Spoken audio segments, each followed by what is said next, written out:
Bali, 7 po yung pasyente ko ngayon sa home health. Nasa 16 miles po yung first patient ko kasi nagre-request ng umaga. Karamihan kasi ng matatanda ayaw magpa-therapy ng umaga. Hindi daw sila morning person. Linisan ka muna yung windshield ko at parang may alikabok.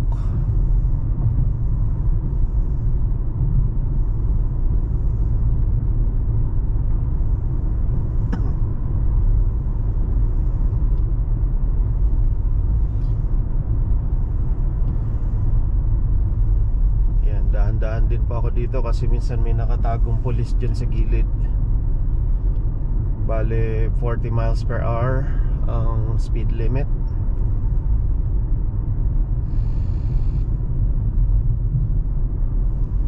Buti walang pulis ngayon. Ngayon po ay Lunes, ang pinaka inaayawan na araw ng mga trabahanteng tulad ko. Dito po sa West, sa lupain ni Uncle Sam. Pinaka inaayawan nila ang Lunes kasi toxic daw. Yan, medyo luminis na yung windshield ko kasi disyerto dito. Bale, hindi ko ginamit ng isang araw yung kotse ko. Sunday, hindi ko ginamit ng buong araw. Kaya medyo maalikabok. Yan, disyerto po kasi yung lugar na to. Wild Wild West, New Mexico. Pero malamig po ngayon. Medyo makulimlim yung panahon. Kanina umaga sobrang lamig. Ngayon po, ano na, bale 9:08 AM. Schedule ko po is 9:30. 27-minute drive. Hindi naman ako malilate. Ito po yung biyahe from the west side of Rio Rancho to Bernalillo.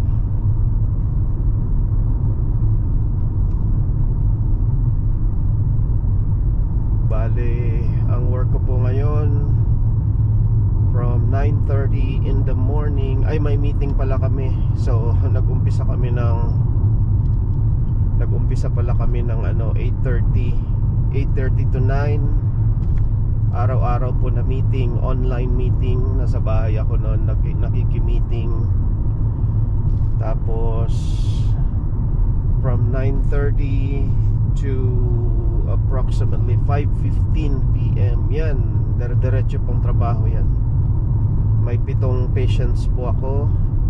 Siyempre magdadrive, no notes.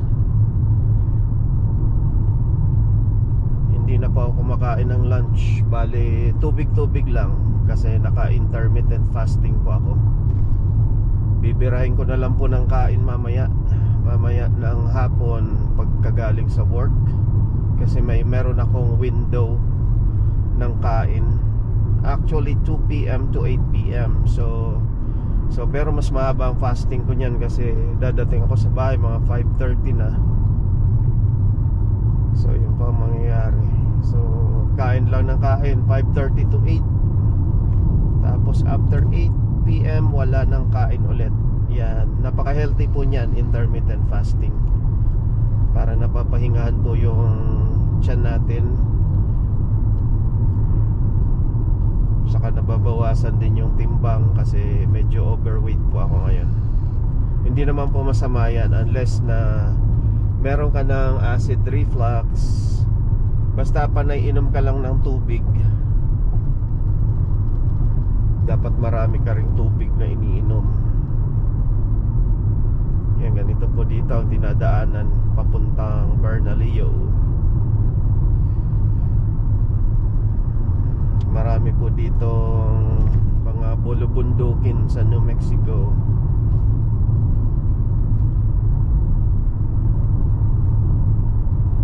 Medyo boring po yung daanan kasi wala kang makikita masyado.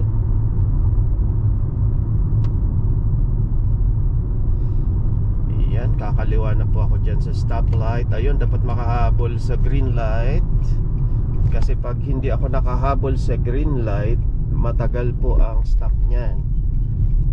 Crossing po kasi to eh. Yun, nakahabol.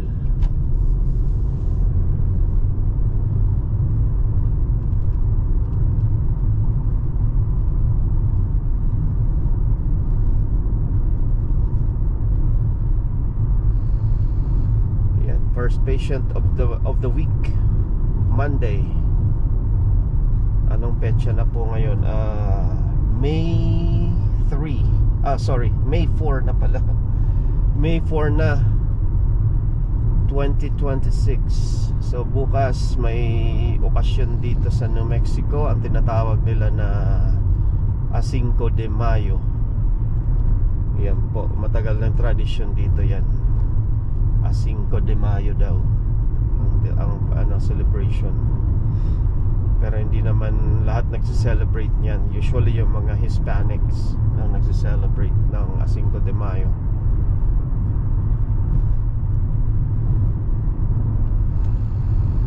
Yan mga kaibigan, puro lang ganito yung makikita nyo dito. Napakalaking lupain po ng New Mexico. Bale ang New Mexico po, yan po yung 5th largest state. So pang-5 siya sa pinaka malalaking state dito. Pero yung population po ng New Mexico, according to the census, yung recent census, kulang-kulang 2.2 million lang. So napakalayo po sa Pilipinas. Pero inyo yun, 2,200,000, samantalang sa Pilipinas mas malaki pa po to sa Pilipinas yung New Mexico. Mas malaki pa ng kaunti by land mass. Pero ang population po 2.2 lang, samantalang ang Pilipinas, kung hindi ako nagkakamali, siguro mga 110 million na siguro. Correct me if I'm wrong.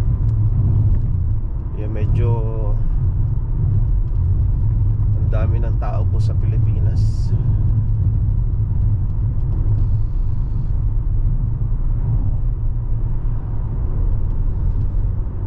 Ganito lang pa buhay ko dito, pagulong-gulong lang, araw-araw maneho.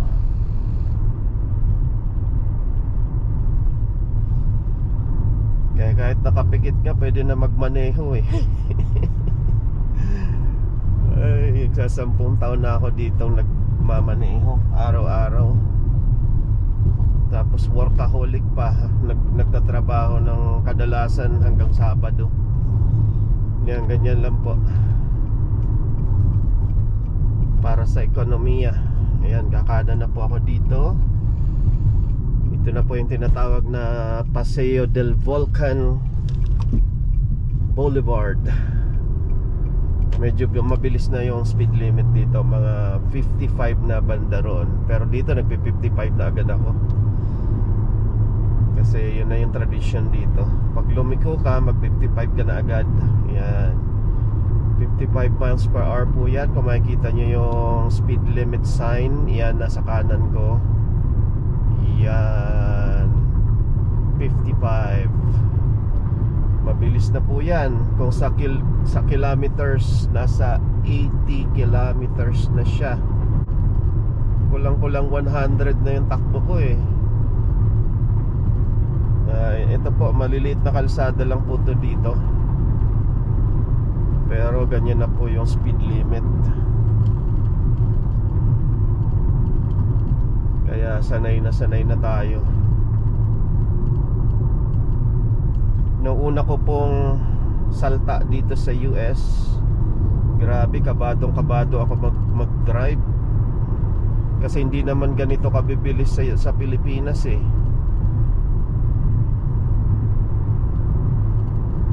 Dito grabe. Yan, pero maganda po yung kalsada dito kumpara sa atin. Yeah, isipin nyo, gawin nyo lang ang population ng Pilipinas ng 2.2 million. Ano Ano kaya mangyayari? Ang sarap ng buhay siguro, walang traffic. 2.2 million yan ang population dito. Eh ngayon 100 plus million na ang mga Pilipino sa Pinas. Dami na. Tapos yung kalsada makikipot.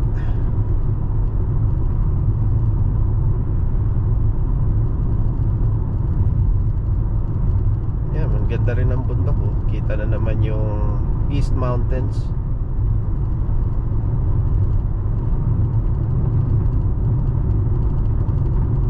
Yan, ganito lang po ang takbo ng buhay namin dito.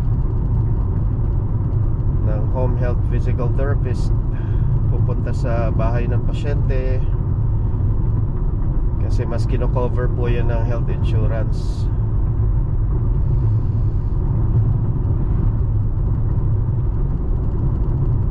Saka mas mas gusto ko na po yung ganito kasi sawa na rin ako sa sa facility mag-work sa mga hospital. Parang ewan ko lang, parang laging may nakatingin sa'yo, may supervisor ka, tapos walang humpay ang dating ng pasyente. So parang nakaka-burnout din.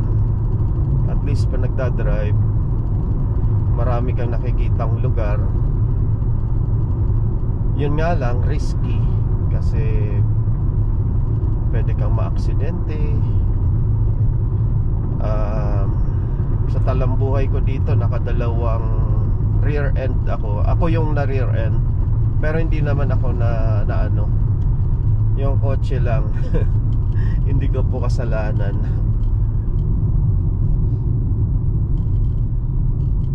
Tapos sa talambuhay ko dito sa US, isang beses pa lang ako natikitan ng pulis.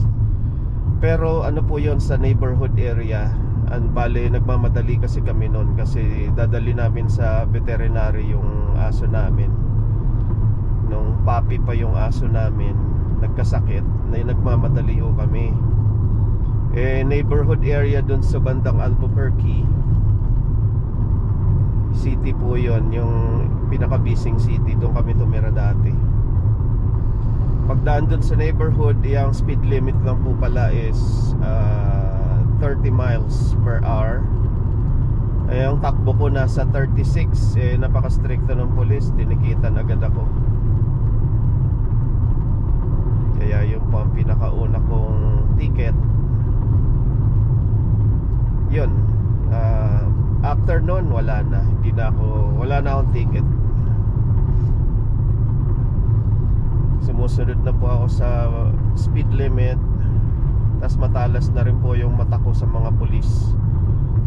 Kunyari may nakatambay na mobile car, yun, matalas na po ang mata ko dyan. So bigla akong dadahan-dahan para hindi ako matikitan.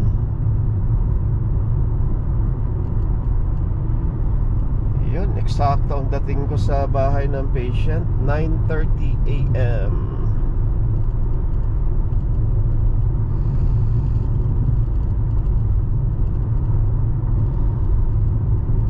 Hanggang mamaya po to. 7 pasyente ngayon, Monday.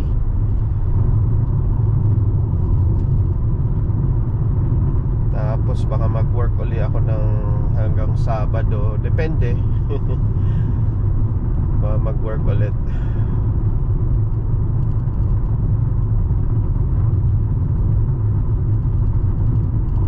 Basta parang inaano ko na agad, kailangan ma-meet ko yung 30 units. Yan ang quota namin, quota per week, 30 units. Hindi po yung 30 patients per unit po kasi kunyari ordinaryong routine visit 1 unit. Pag may evaluation kami, mga 1.5 po yun. Pag mag-a-admit kami sa home health ng bagong patient, 2.5. Yan pa mga example ng mga units namin. Tapos i-multiply na lang yun sa rate namin. Ang rate po namin depende rin sa performance, saka sa tagal na sa company.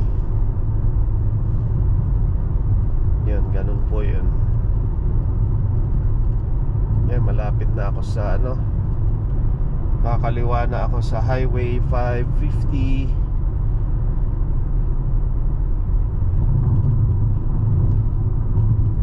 Ayan, sa dulo, stoplight. Medyo busy street na rin po yan. Yan, kakaliwa. Kakanan pala, hindi kakaliwa. Kakanan na ako dyan sa Highway 550 eastbound. Yan, medyo titingnan ko lang kung may parating. Meron parating. Tapos may pulis pa.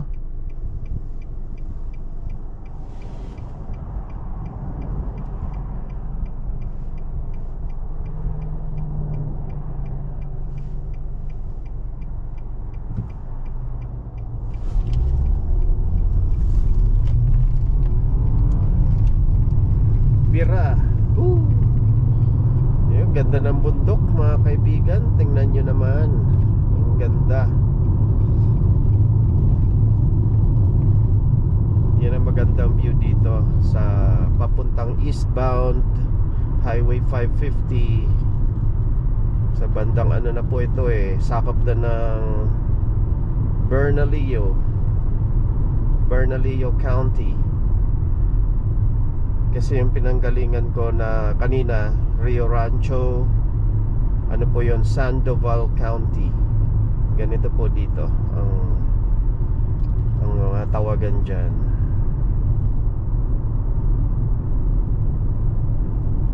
Yan, ang luwag po, no? Isipin nyo na lang maging ganito yung Pilipinas. 2.2 million ang population. Yan, parang New Mexico na po yan. Ganito po dito.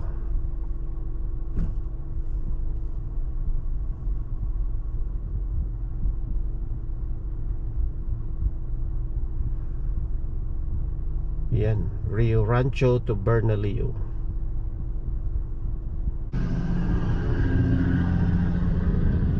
Wala kasi pwedeng schedule na maagang patient ngayon kaya pinaka maaga ko na tong patient ko dito.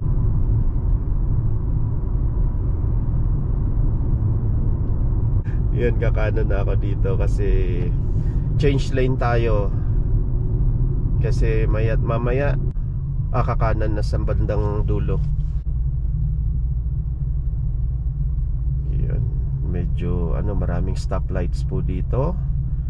At sandamakmak din ang speed traps. Kaya ayoko magpahuli. $150 po yan pag natikitan tayo dyan. So ingat-ingat lang. Sayang ng pira. Magkapira ka. Yan, mahal pa rin ang gas dito. Nakikita ko doon sa gas station, $4.13 unleaded. Kailan kaya bababa yung gasolina?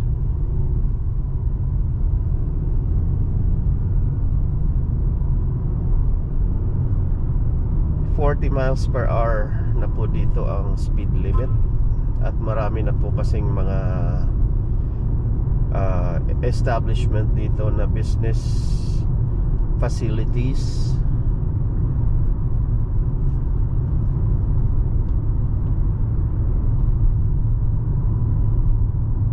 May Starbucks. Yan nakita nyo yung Starbucks kanina.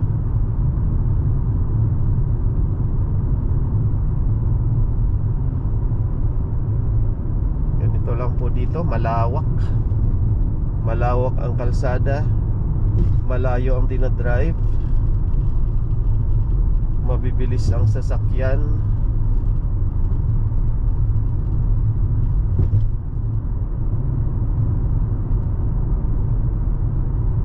Yan, wala ka pong makikitang matataas na building dito sa New Mexico. Puro lang siya nasa tabi ng kalsada yung mga establishments po dito. Yan, kakanan na po ako dito sa may Circle gas station. Mura ang gas dito, $3.93. Baka dyan ako magpagas mamaya. Kasi malapit na mag 1/4 yung gas tank ko.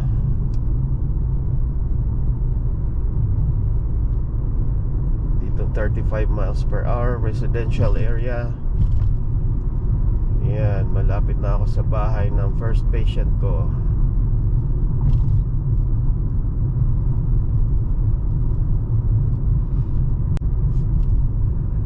Yan mga kaibigan, ganito lang po ang buhay-buhay ng home health physical therapist dito sa United States.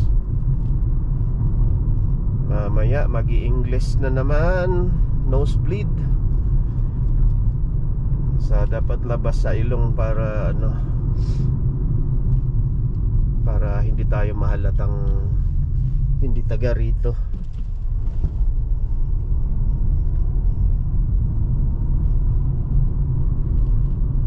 Labas sa ilong na English. Siyempre pag nakita ko yung pasyente, sabihan ko, "Hi Mr. Smith," kunyari. "Hi Mr. Smith, how are you doing today?"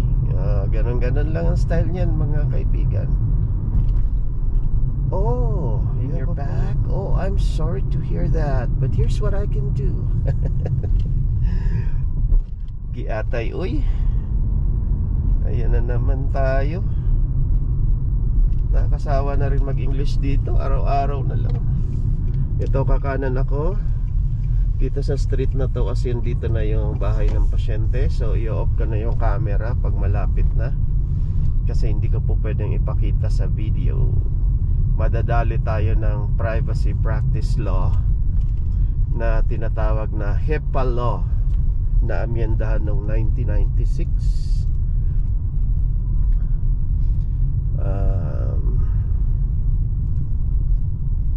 Ano yata yon? Health Insurance Portability and Accountability Act of 1996. Correct me if I'm wrong.